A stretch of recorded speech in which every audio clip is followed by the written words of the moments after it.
On November the 12th, 2020, General Secretary Xi Jinping visited an art exhibition in commemoration of the 30th anniversary of the development of opening up of Pudong. 浦东开放30年的历程，走的是一条解放思想、深化改革之路，是一条面向世界、扩大开放之路，是一条打破常规、创新突破之路。 Direction determines the path, and path determines the future, as the Chinese people forge ahead on the path of socialism with Chinese characteristics. The Communist Party of China has always led the way, whatever the difficulties.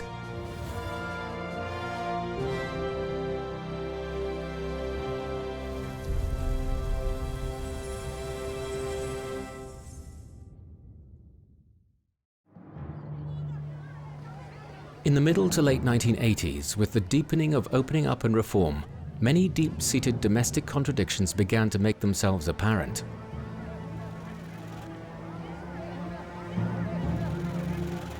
Problems with inflation, redundant construction, and economic overheating were just some of the issues that emerged. At the same time, ailments in certain governmental organs and society at large aroused popular disgust in some quarters. Consequently, hostile forces both in China and other countries sought to take advantage of this dissatisfaction to infiltrate and sabotage China's socialist system by sowing division. Through various channels, they engaged in ideological and political infiltration, and in the democratic disguise, they incited attacks on the Communist Party of China and the Chinese government, resulting in a wave of bourgeois liberalization in China.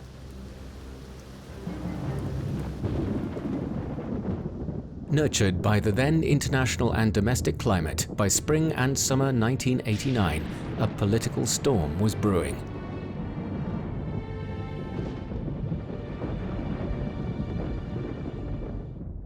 With the firm and strong support of Deng Xiaoping and other senior Chinese revolutionaries, the party and the government, backed by the people, took decisive measures to quell the counter-revolutionary riots. By doing so, the socialist regime was safeguarded, the fundamental interests of the people were protected, and the continued progress of the reform, opening up, and modernization drive was ensured.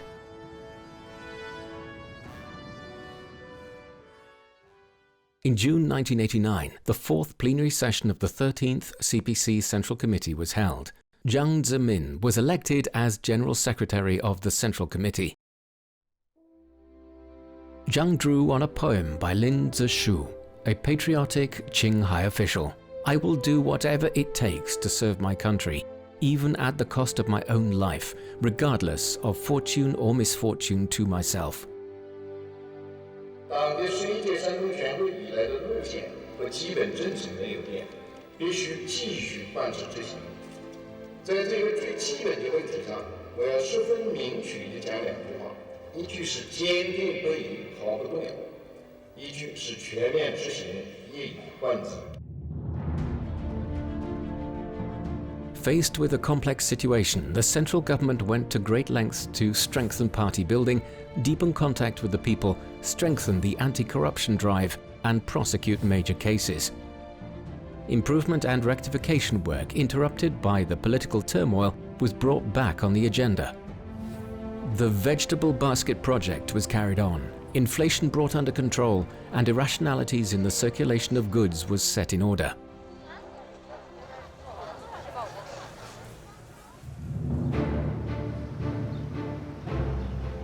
Prosperity and security are the common aspirations of the Chinese people.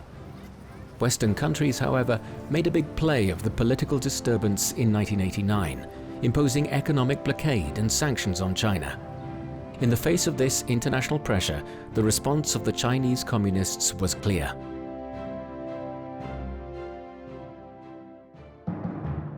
中国人民从来没有，今后也绝不会屈从任何外来压力，绝不会放弃社会主义道路和民族独立来换取别人的施舍。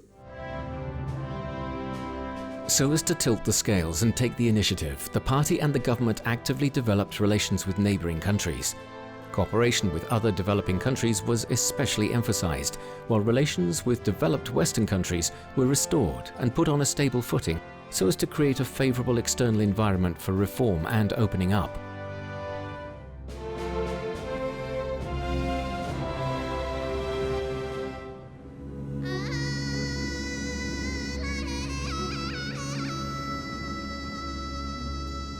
On August 7, 1990, a 14-year-old Tibetan girl lit the first flame at the foot of the Nyanchen Tangala Mountains for the 11th Asian Games to be held in Beijing.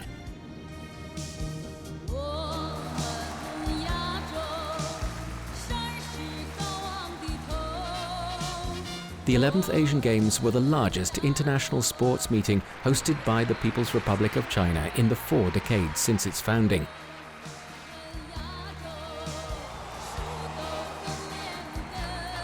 "37 countries and regions took part, setting a new record for the Asian Games.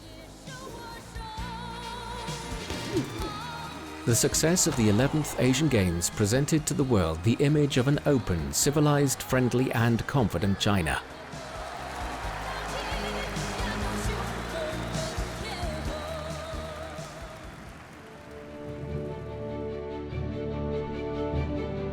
In November 1993, Jiang Zemin was invited to attend the APEC Economic Leaders Meeting. There, he had a formal meeting with the then US President Bill Clinton. Thanks to diligent efforts, China had overcome the external challenges and broken through the sanctions imposed by Western countries.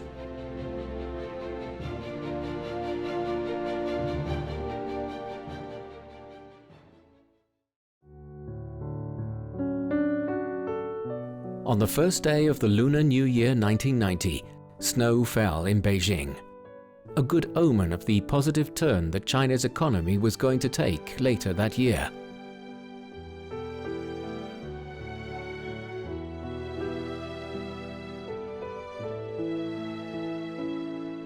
In October 1990, Chen Jinhua, then director of the State Commission for Restructuring the Economy, submitted a report to Jiang Zemin that outlined how the understanding of the relationship between the planned and market economy had evolved in Western academia and socialist countries. It concluded that as capitalism used planning, it was permissible for socialism to use markets. 江泽民，他说到这个东西以后，他跟我讲。 他这个材料我看了，他觉得很好啊，他的这个能看出问题，看清楚问题，对这个事情啊，他是很慎重的。包括应用这个材料，他也是想在高层里面做这个统一认识的工作。 Debate still continued over whether to retain the fledgling stock exchange, which despite its origins in the early days of reform, remained a mere pilot operation.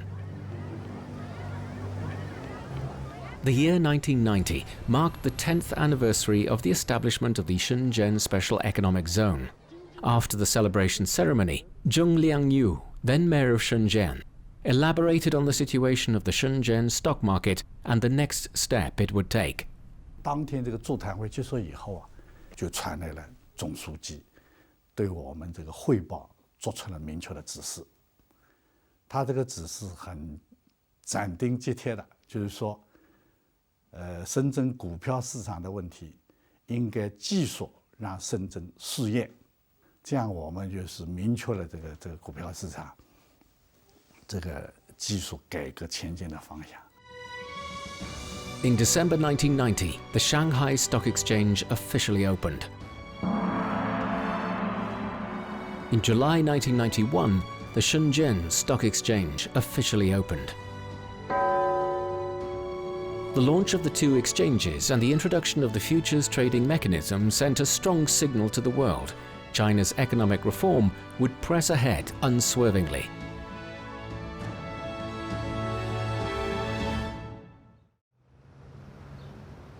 In early 1990, when Deng Xiaoping returned to Beijing from Shanghai, he asked the CPC leaders to pay extra attention to the development of Pudong in Shanghai, saying that Shanghai could be the trump card in China's development.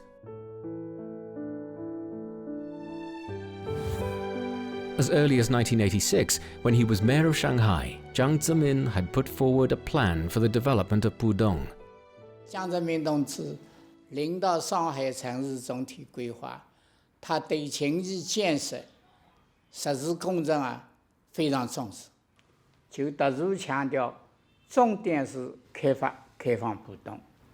他说，浦东一定要成为我们浦西的金融贸易中心的延伸部分。 On April 18th, the central government announced the implementation in Pudong of certain policies adopted in economic and technological development zones, and some special economic zones.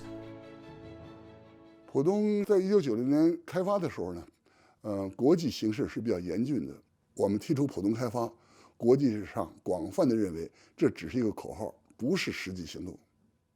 但是我们并不因此停步，继续的做规划和建设。 我们提出了一个说法，就是站在地球仪旁边思考浦东开发。黄浦江的鱼是不够吃的，我们要吃太平洋的鱼。 It took less than 3 months from the proposal to the approval for the development and opening up of Pudong.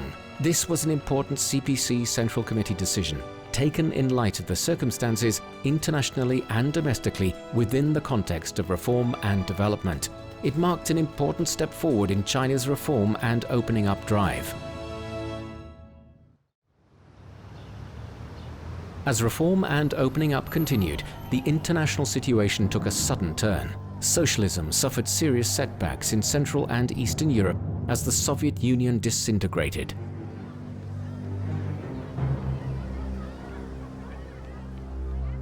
Some people in China lacked confidence in the future of socialism, doubted reform and opening up, and wavered about the party's basic line.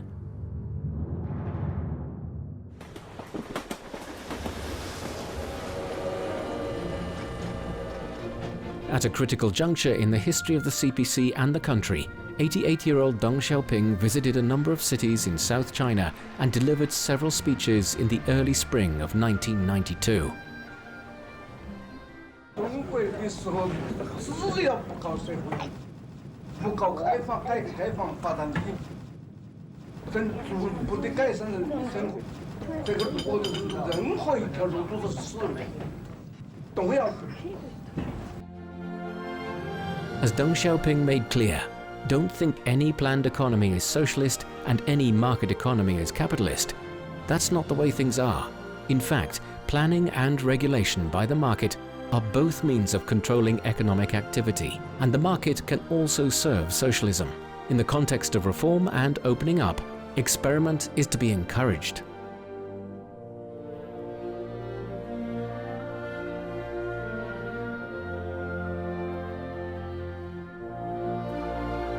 Deng's South Tour speeches, like a strong east wind, blew away the fog of doubt. China's reform and opening up ushered in another bright spring.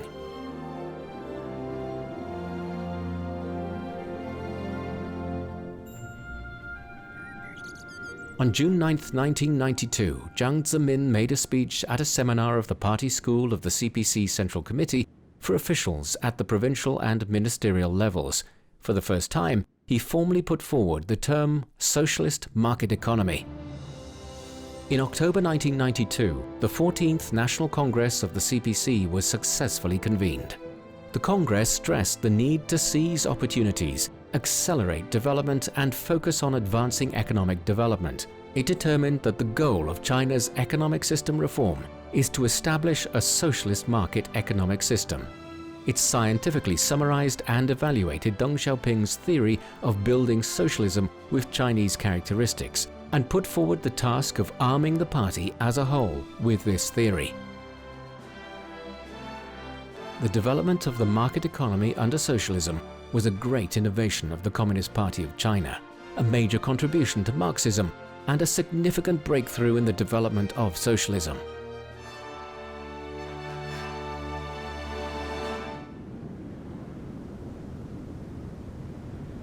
The reform of state-owned enterprises, the SOEs, held the key to the establishment of a socialist market economy. Beginning in 1994, pilot reforms were rolled out at a number of SOEs in an attempt to establish a modern corporate system. They successfully reduced the burden on enterprises by separating their social service functions and reallocating surplus personnel. The reforms also improved supply capacity and people's material well-being. In 1993, food and oil coupons, which were once indispensable features of people's everyday lives, became museum pieces.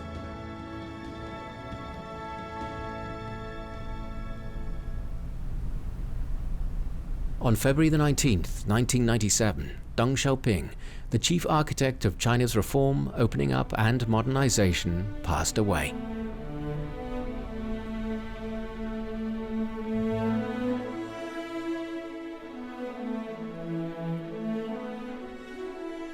Would the CPC continue along the path of socialism with Chinese characteristics pioneered by Deng?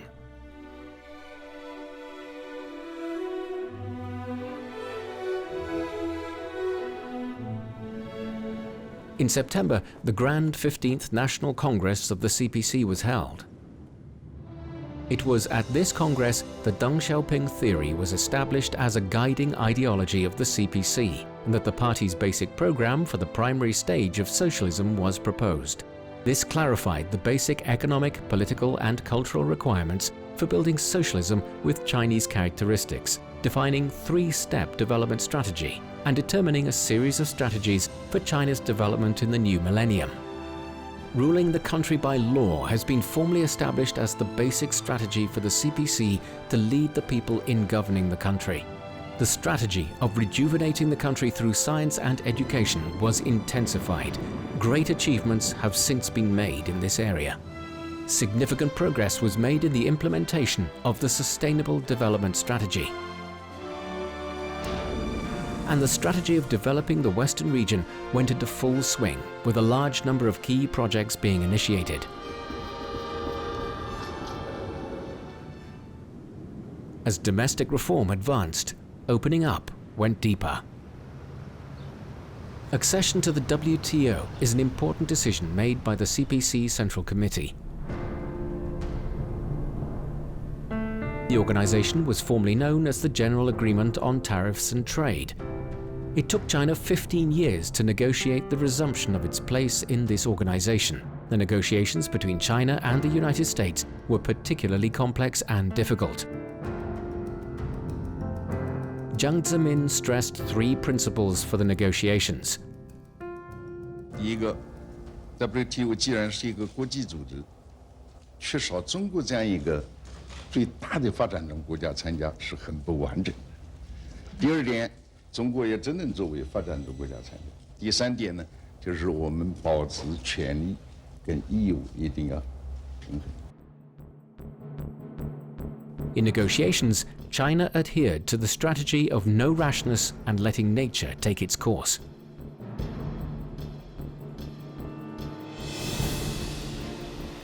On November 10, 1999, China and the United States started the 25th round of negotiation.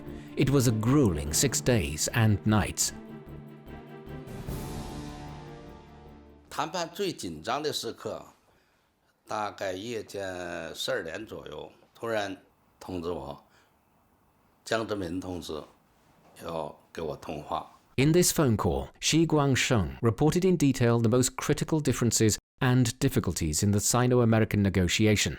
大概隔了半个小时，朱总理又给我来个电话，他说江泽民同志让我召开国务院的会议，对你说的那几个问题进行研究。那国务院在深更半夜开了这么一次紧急的部长会议，奠定了谈判成功的非常重要的一些基础和决定。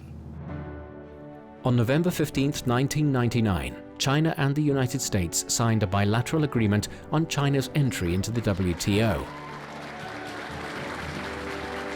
After the successful negotiations between China and the US, China quickly reached bilateral agreements with other WTO members and successively completed multilateral negotiations. The Ministerial Conference so agrees. On December the 11th, 2001, China became the 143rd member of the WTO. China's accession to the WTO gave it a new opportunity to integrate into the global economy and a favorable position to participate in economic rulemaking and competition in globalization.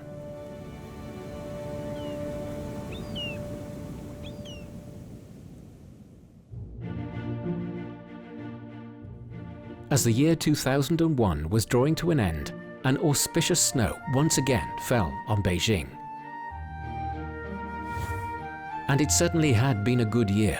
The first international conference organization permanently located in China, the Boao Forum for Asia, had been founded in Hainan. It was also the year in which the first regional cooperation organization, sponsored by China and named after a Chinese city, the Shanghai Cooperation Organization, was born. More excitingly, China's bid to host the 29th Summer Olympic Games succeeded, and the 9th APEC Economic Leaders Meeting successfully took place in Shanghai. As a result, China established a new pattern of all-directional and multi-tiered foreign relations, while advancing the cause of socialism with Chinese characteristics into the 21st century. The CPC also united and led the people in addressing various challenges.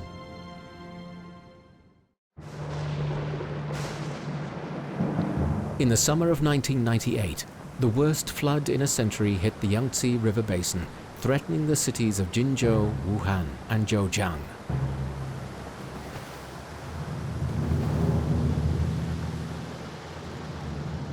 The CPC Central Committee acted decisively and mobilized troops to fight shoulder to shoulder with the people against the flood.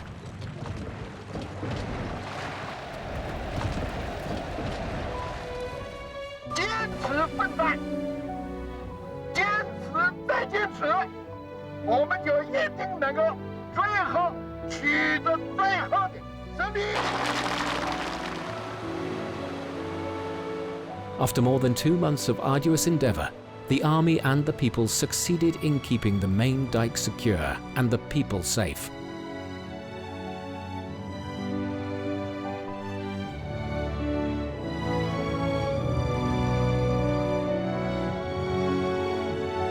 The Communist Party of China, with its strong leadership, has withstood every major test in history. For every battle, the Chinese Communists are always the first to step up.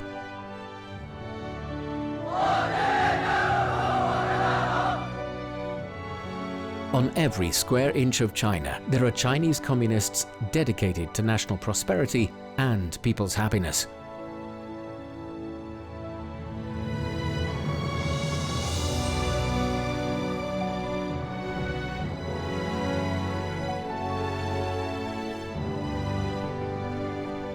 On July 1, 2001, on the occasion of the 80th birthday of the Communist Party of China, Jiang Zemin systematically summarized the CPC's glorious course and basic experience over the past 80 years, and comprehensively expounded the scientific significance and basic requirements of the important thought of 3 represents. Based on Deng Xiaoping theory, the important thought of 3 represents further answers the questions of what socialism is and how to build it, and provides a creative answer to the question of what kind of party to build and how to build it. At its 16th National Congress, the important thought of 3 represents, together with Marxism-Leninism, Mao Zedong thought, and Deng Xiaoping theory, was established as the guiding ideology of the Communist Party of China. This was another advancement that chimed with the spirit of the times.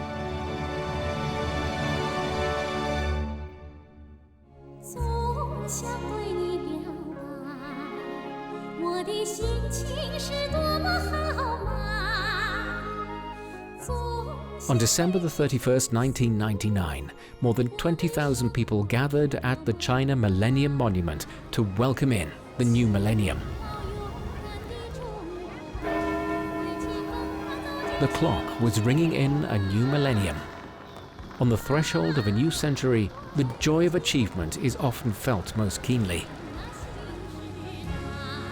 China's GDP exceeded $1 trillion for the first time, and the majority of Chinese people were now living a moderately prosperous life.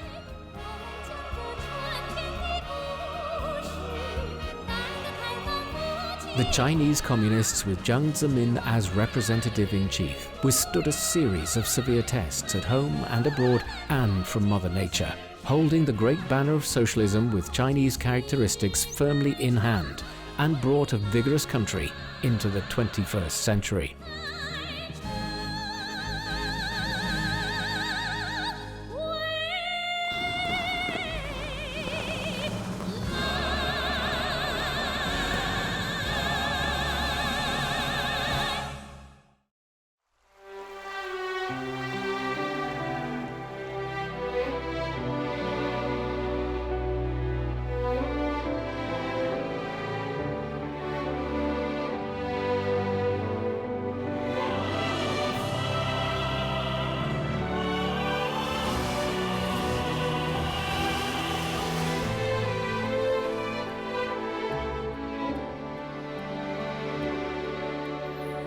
从长夜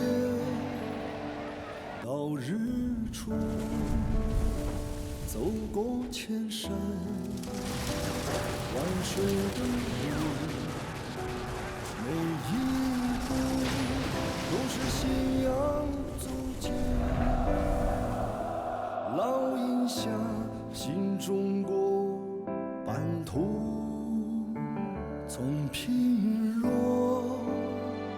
到富强，走出复兴，为业征途，每一天都有奋斗牺牲，只为人民拥抱幸福，凭着心中坚定信念，敢叫日月换新天，循关漫道，风雨无阻，汇聚起中华儿女同向前。